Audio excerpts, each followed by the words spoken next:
بسم الله الرحمن الرحیم. السلام علیکم.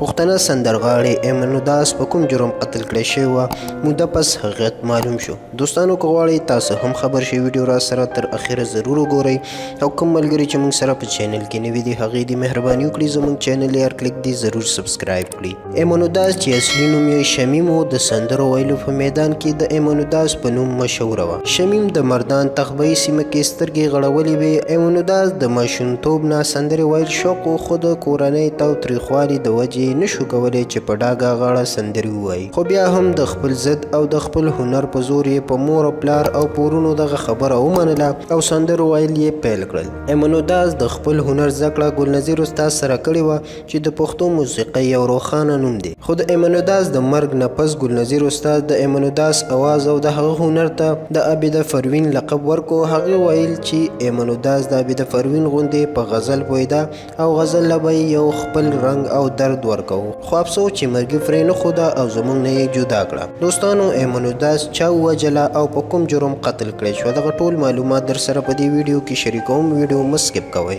ایمن اوداس چې د واده نه پس یې خپل خاوند سره تاوتریخوالی راغی او ډیره په عذاب وه. ایمن اوداس هم د ژوند نه ډیره تنګه وه ځکه د هغې ټول عمر د کورنۍ لانجو او تاوتریخوالو کې تیر شوی و.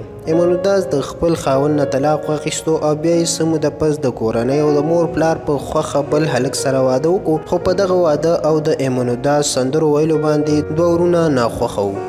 ایمن اوداس کور ته یو ورځ دغه دوه ورونه ورغلل چې نومونه یې اسماعیل او علمګیر و. کله چې دواړه د ایمن اوداس کور ته ورغلل نو ایمن اوداس کور کې نه وه او بهر شیدو پسې وتلې وه.